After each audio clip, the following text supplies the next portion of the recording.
The husband found out that his wife was unfaithful, and this might have been going on for a long time. Let's listen to their story. I'm 47 years old, and my wife is 45. We had a happy marriage for 22 years, and we're proud parents of 3 kids, a 20-year-old son, and 2 lovely daughters, aged 18 and 16. However, something significant happened on September 2001. On that day, my wife had planned to meet a man she met online at a nearby hotel. It was clear they wanted to have an affair because they had been exchanging texts and photos for several months.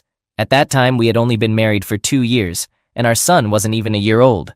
It's hard to believe how different things were back then. Surprisingly, the tragic incident involving the New York Towers prevented her from going through with her plans.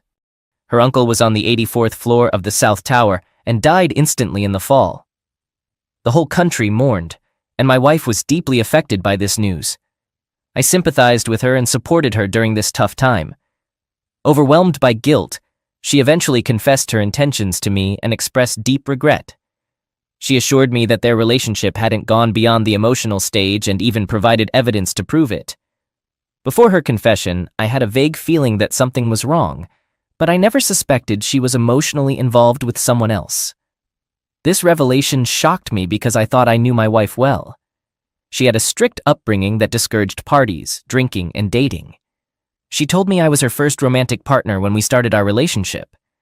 After her confession on September 11th, I began to question everything I knew about her. If not for the tragedy, she might have gone through with her plan, and I wouldn't have suspected a thing.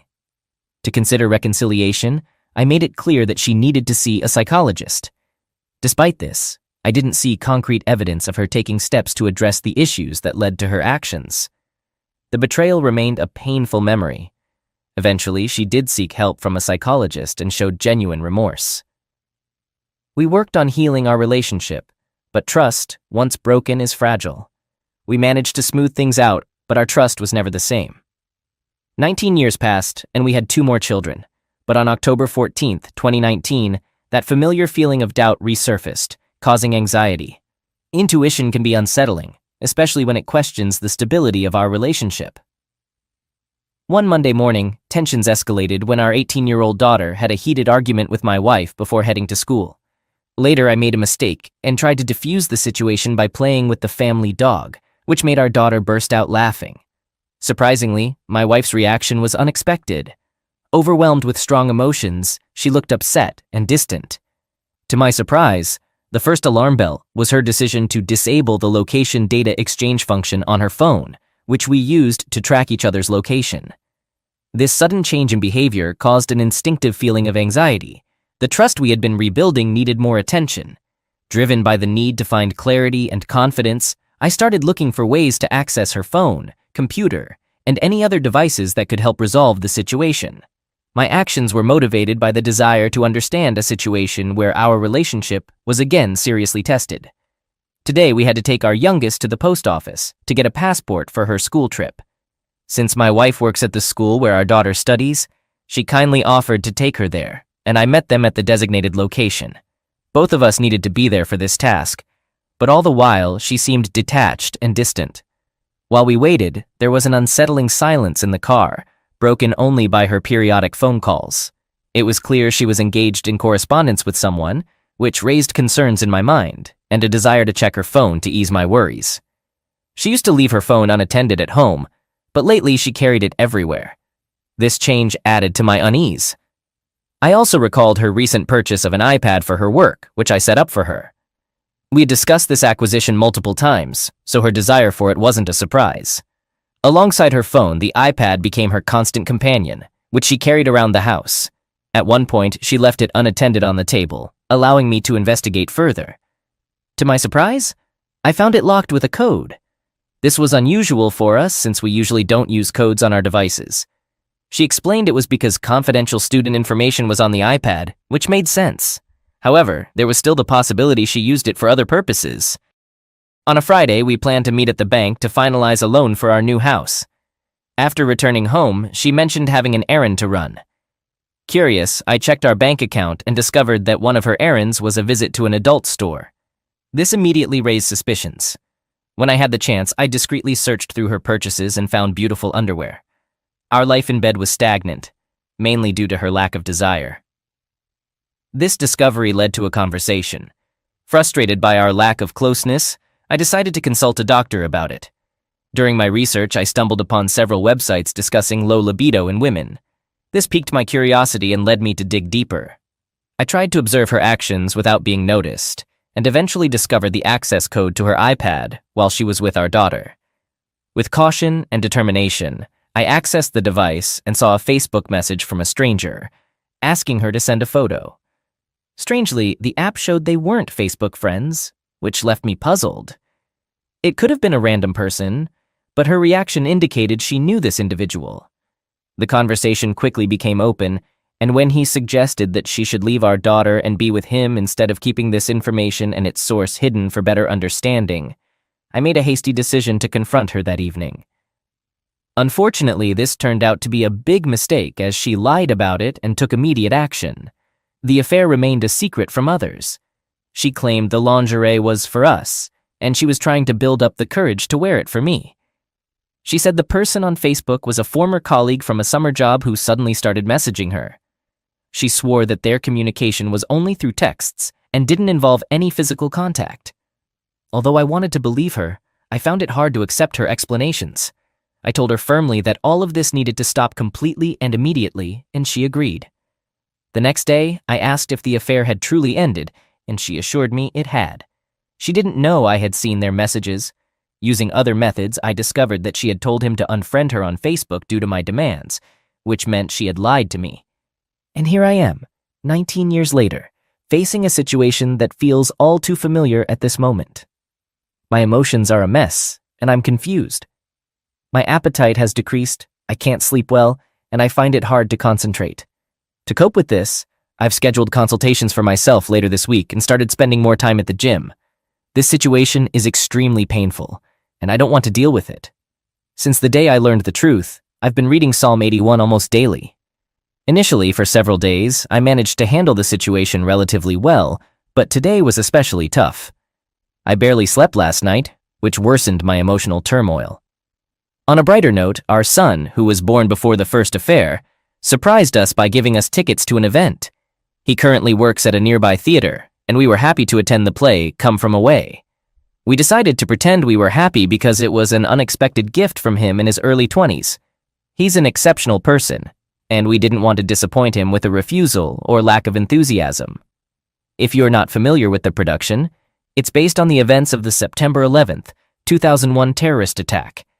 It's worth mentioning that the date is historically significant, as are the feelings I had when we bought the tickets.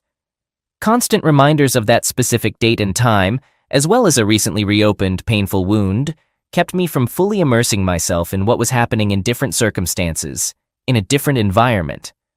I might have found pleasure in today's outing, but from the beginning, I wished to be anywhere but in that theater. To ease the discomfort, I started documenting my observations, noting dates, times, and my thoughts in a journal. I even developed a personal mantra to help me deal with similar situations. Stay calm, stay patient, stay in control. I realize I need to be more consistent in applying this mantra, but I'm working on it diligently. I've made significant progress in improving my thinking. Now, as we get ready for our evening shopping, I'm determined to change my perspective on what's happening as a result of my investigation. It turns out that her interactions with other men occurred during a summer school program where she worked as a teacher's assistant. During this program, she connected with a physical education teacher who turned out to be 32 years old, while my wife, who behaved inappropriately, is 47 years old. This situation can be described as her playing the role of a cougar. Her partner is a physical education teacher at a nearby school, while my wife works at another school, not even in the same district. She crossed paths with him during their joint participation in the summer school program, which accepts applications from teachers and staff from various districts who want to participate. This unique setup allows people with different levels of education to work together who wouldn't typically cooperate. I knew he would be in the program, but chose to keep that knowledge to myself. At the moment, she remains unaware of my awareness. I decided to pay closer attention to their interactions, and eventually found a message from her to him on Facebook with very interesting content. To my surprise, he seemed to brush her off, which made me smile. This led me to believe he saw her more as a friend and wanted to avoid a romantic relationship, considering their significant age difference. She's 47, about 15 years older than him. My belief is based on previous messages where she mentioned going camping overnight, and he didn't respond. Later, I learned that she had told him about the trip. We had a few family conversations, but she didn't seem to share my perspective. However, I haven't made a final decision yet, even though I feel it's getting close. With significant life changes on the horizon, I believe it's crucial to have a well-established network of information sources. To do this, I use tools like voice recorders, GPS, navigation devices, electronic codes, and so on. My goal is to gather as much concrete evidence as possible before taking any major steps. Additionally, I'm diligently studying and noting the divorce laws in my state. In time, I'll turn to legal professionals for advice and assistance. I've sought advice and recommendations from friends who have recently gone through a divorce, and their opinions will undoubtedly prove valuable in this challenging situation. I've also made the decision to take DNA samples from my 3 children, not because of doubt, but solely for my peace of mind. Regardless of the results, my love for them remains unchanged. As for what I'm waiting for, it's a combination of collecting enough evidence and finding the courage to acknowledge the reality of our situation. The realization that our relationship is beyond repair is becoming more and more evident, and I know I have to face it head on. Facing this harsh reality remains a daunting task, and I still struggle to confront it. Furthermore, I can't help but have a strong reluctance to expose my children to the turmoil of a divorce, despite them being older. Their well-being and emotional stability mean a lot to me, and I hesitate to subject them to the challenges and uncertainties that come with such significant life changes. Until the situation becomes entirely clear, I find myself in a peculiar position where part of me strangely takes some painful pleasure in listening to her conversations recorded on a dictaphone. This allows me to stay informed about recent events, such as her decision to unfriend a lot of people over the past couple of days. Yes, I admit I was spying in this regard, which understandably upset her. I'm well aware that my actions won't be seen positively, but it's important to note that for the past year or so, she's been going through what I'd call a midlife crisis. She also lost her mother in November, which deeply affected her emotional state and made our already challenging circumstances even more difficult. Just 2 days after her mother's passed away, we tragically lost my father. Within 3 weeks, we lost 2 more relatives. Amid all this grief, Christmas came. A series of misfortunes befell our family, and we experienced immense sorrow. I completely understand how these losses have profoundly affected her. Somewhere deep within me, a thought occurred. Maybe her current state of mind is a result of these recent events, and perhaps I should try to create some separation between the pain caused by these losses and the additional mental anguish a divorce would bring. I'm willing to make that sacrifice to prioritize the well-being of my children and loved ones. I've made the tough choice to exercise patience a bit longer before rushing into decisions. Ending a 26-year-long relationship is far from simple, especially when you consider the intense love I felt for this woman throughout most of our marriage, a love that often consumed me. I can't deny the power of these emotions. I'm currently planning to spend this week searching for divorce lawyers, but I'm also aware that my daughter has a birthday next Sunday, so I decided to talk to her after the event.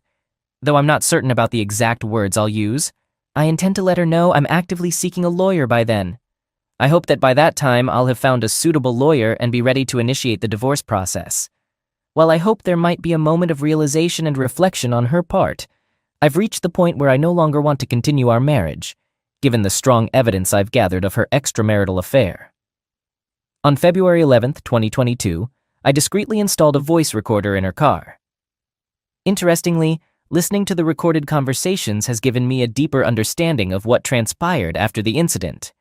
I've chosen to mentally prepare for potential consequences that may manifest soon. To combat my insomnia, I decided to use sleep aids for a restful night's sleep. Additionally, I've redirected my nervous energy into returning to the gym. Regarding my decreased appetite, I aim to shed a few extra pounds I gained during my absence from training. To address concentration issues, I've made it a practice to diligently jot down crucial information and mentally review the exact sequence of steps for everyday tasks I might forget. Finally, I've been troubled by night sweats, and I'm actively seeking remedies for that. When I stumbled upon these events, I quickly realized that this was another aspect that needed attention. I promptly collected some towels, t-shirts, and underwear and piled them up next to the bed. I assumed that handling these things, particularly during the cold winter months, could be especially challenging. After this initial reaction, a sense of relief washed over me. I no longer had to constantly hide, playing the roles of spies or investigators in our own marriage. I wouldn't need to tiptoe around sensitive topics to avoid upsetting her. Even before I had the chance to express my concerns, I understood that in recent months, she'd been acting as though everything was fine, and this only intensified her frustration. When I finally revealed everything to her, receiving a box of her deceased mother's belongings from her father was a significant moment, but I surprisingly felt unaffected by it. Watching her reaction during our subsequent argument didn't evoke sympathy, sorrow, or sadness in me. After persistent persuasion and prodding, she finally asked, "What's wrong? Tell me what's bothering you." I simply mentioned his name. I noticed her excitement before she rushed out of the house. At that moment, a weight lifted from my shoulders.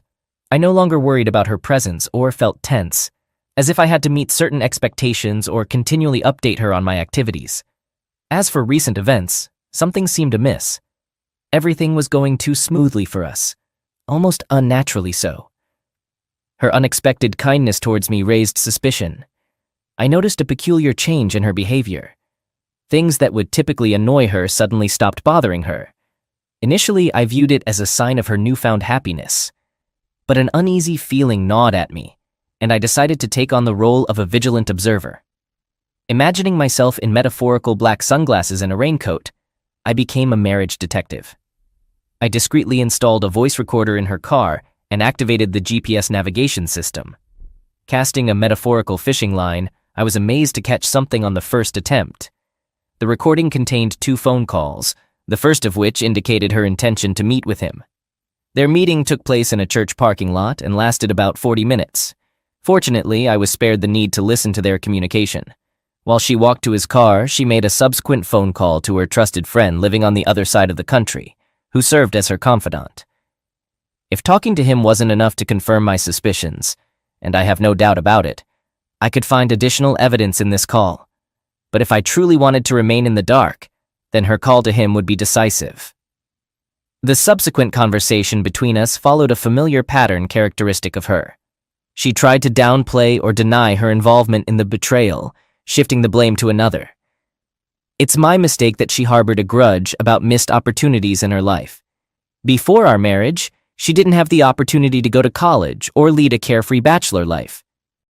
Regrettably, I take responsibility for this, and she holds some resentment towards me. I've already conveyed to her that if she wishes to end our relationship, I will understand. Yet she's chosen to stay, making it clear that her betrayal is entirely her own decision.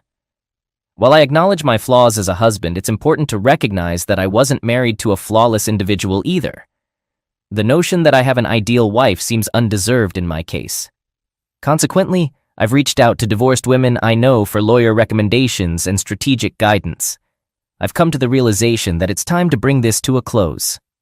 My wife, who has withdrawn from our relationship, has demonstrated her lack of commitment to reconciliation.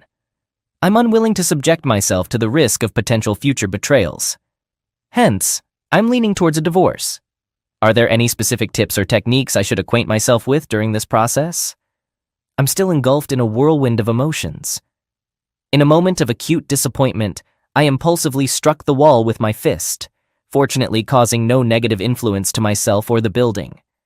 In the empty house's confined space, I vented my pent-up emotions, shouting a curse word at the top of my lungs. Thankfully, no one was present to witness this outburst. During a vulnerable moment, I couldn't hold back tears and broke down during a phone conversation with my best friend. In that state, I began to daydream about a beautiful reconciliation, hoping that everything would miraculously fall back into place in my relationship with my wife. I wondered if it would be so terrible if we managed to salvage our relationship with a little more effort on my part, granting her happiness. However, deep down, I recognize that these thoughts are mere false hopes, and divorce is the right path.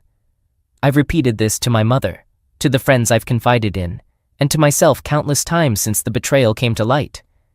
We've largely been avoiding each other, and during those moments, I keenly feel her absence. Changing our dynamics has proven to be incredibly challenging. We used to exchange text messages during the day at work, checking in on each other, sharing updates during breaks, and having light conversations. Casual hugs and kisses were commonplace. But now, back at home, all of that has ceased. As mentioned before, we actively steer clear of each other within our home. She's chosen to sleep on the couch instead of our bed. Previously, one of my simple morning joys was gently waking her up. When the alarm went off, I'd roll over onto my back, stroke her back or arm, and softly whisper, "Hey, honey, it's time." Unfortunately, those bed life moments are a thing of the past. Every morning, I'd wake her up with a gentle touch and a nearly inaudible whisper that always brought a smile to my face. Despite the circumstances, she hasn't left, and we haven't officially separated. But deep down, I understand what needs to be done. Though I know it won't be an easy journey, I find solace in the hope that a glimmer of light awaits me at the end of this long, dark, and lonely tunnel. It's distressing to witness her envy of our children, who have opportunities to travel and participate in exciting events through their involvement in the school musical group. It's essential to note that neither she nor I had the chance to experience these opportunities ourselves. I find joy in witnessing my children's happiness and the opportunities they have, which I didn't. Over the past 2 decades, I've dedicated my time to participating in a fairly well-known local band, which has allowed me to perform at some wonderful events. However, my wife is envious of these opportunities. She disregards the countless hours of practice and study I've put into reaching a level that allows me to pursue this hobby. Curiously, she often shares stories with me about people she encountered at work who heard or followed our music. It appears that she takes pride in being married to a man who attracts attention. One day, my wife expressed her displeasure, stating that I leave her alone with the children when I go to play. Yet, it's important to note that I worked and came home with earnings in my pocket. While I enjoyed my time, there's no denying that performing music in front of an audience can be incredibly exhilarating. I had to handle concert arrangements, communicate with bar owners, maintain a flawless rhythm, and gauge audience reactions. Despite the fatigue that late-night performances brought, I'd still wake up at 5 in the morning for a full day's work. Balancing these responsibilities made the day challenging and lengthy, but it was necessary because we needed the income to build the house she desired. Leaving the band wasn't a viable option, as it was a significant source of income for me. It's worth noting that she had her own job, but my earnings from performances were comparable to what she made from her steady job. Furthermore, this situation infuriated her, as it turned out that my real job paid 3 to 4 times more than hers. I made it my mission to provide my family with the life I believed they deserved. However, instead of gratitude, all I received was resentment. The age-old saying, "When someone shows you who they are, believe them," rang true in my case. Unfortunately, it took me far too long to understand the true nature of the man I married. Consequently, I've arrived at the same conclusion. If we continue to stay together, I'd essentially be subscribing to another cycle of frustration and dissatisfaction. In this regard, I've gathered recommendations for several lawyers and will be scheduling appointments with them in the near future. Unfortunately, I don't see a viable solution or future for our relationship. Divorce may not be an immediate outcome, but it has become evident that there is no foundation for salvaging our relationship. Paradoxically, those who know her outside of our home perceive her as a wonderful person, a warm, caring, exceptional mother who consistently assists others, and I can confirm that she genuinely fulfills these roles. But within our family, reality differs from perception. She exhibits the traits I described earlier. It appears that she has succumbed to what I refer to as the Palm syndrome. This individual is her coworker who, as it turns out, is married to another coworker. I haven't shared this information with her family yet. As far as I know, her father and his sister are the only relatives she has left. Although I don't communicate with them very often, I intend to inform her father at some point. I've also reached out to the wife of the man who betrayed us, but unfortunately she hasn't responded. If I don't receive a reply, I'll send another email in a couple of days with more details, and then I'll respect her decision if she chooses not to engage further. Tonight, I gathered the courage to talk to my wife about wanting a divorce. Hugs and tears, the bed life moments we once shared, are now a thing of the past. Thankfully, she understood the gravity of the situation. We engaged in a bittersweet conversation, reminiscing about how we wished things could be different. Summoning the courage, I asked her a tough question. Did you not consider this outcome when you made this choice? She admitted she was aware but remained deeply upset. It's painful to witness her suffering. Despite my deep love for this woman, I've come to the realization that I can't continue this relationship. It's a choice I don't want to make, but it's necessary. I believe I'll find solace in the fact that I won't be tied to her anymore. Our band is currently on hold, but I'm actively seeking other musical opportunities, specializing in classic rock with brass elements like Chicago. I eagerly await the day when the difficult path I'm on leads to strength and stability. Though I acknowledge the challenges ahead, I'm confident in my ability to emerge from this in a positive state. While she mentioned the possibility of seeking counseling and reconciliation, I firmly closed that topic and recommended counseling for her own well-being. At this point, I only feel responsible for not ending the relationship sooner. I haven't committed any other wrongs in recent years. On the contrary, I've strived to be a devoted husband, prioritizing her as the most important person in my life. Despite all my efforts, I've found myself in this situation. I'm often torn between wanting to save my marriage and remembering why it's no longer possible. This sadness reinforces my readiness to move on. Although I reached out to another betrayed spouse by email, I didn't receive a response. Following advice from another source, I mustered the courage to call and share the truth. I've never felt so terrible, even though I know I did nothing wrong in conveying the information she needed to know. Watching her heart break, I felt responsible for her suffering. It was like reliving the shock and devastation. Breaking someone's heart, even unintentionally, is incredibly difficult. I assured her that, even though we'd never met in person, I'd be there for her through phone or SMS. Our conversation turned out to be therapeutic for me as well. After discussing our experiences, I have a clearer understanding of the situation. She expressed her gratitude, convincing me that I made the right decision. Despite the complexity of the conversation, I was genuinely interested in hearing her perspective on his behavior. It seems she might have fabricated an unhappy marriage story to gain sympathy and create a closer connection with him. While I acknowledge her involvement in this situation, it's possible she manipulated him by feeding into his desires. My wife is still unaware of this situation. I rejected a man involved in infidelity, which resulted in 2 families being torn apart, leaving 6 children to wonder why their parents caused them such pain. Perhaps comparing salaries would shed light on the situation, but it didn't occur to me at the moment. I've stopped communicating with her and try to avoid being in the same room unless it involves our children or household duties. Recently, there's been a noticeable coldness in our home. It appears she's slowly realizing she's crossed a line. I take measures to protect myself, seeking legal advice and support from friends while planning to move forward. It seems she doesn't fully grasp the seriousness of the situation.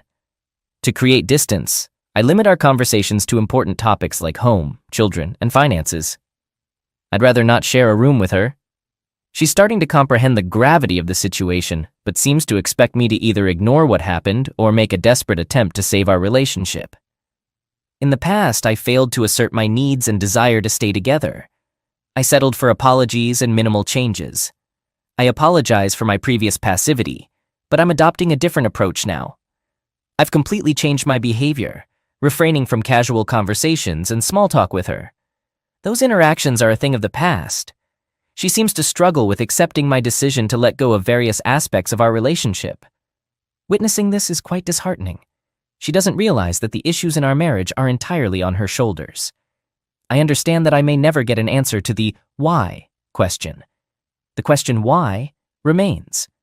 Despite all the challenges, tonight was a positive one. We spent time as a family at an event celebrating my youngest daughter's performance in the school musical, The Best Daughter. She had a significant role and gave an impressive performance. Watching her sing, dance, and savor each moment on stage was heartwarming. During the performance, my wife sat beside my mother, who is aware of our situation.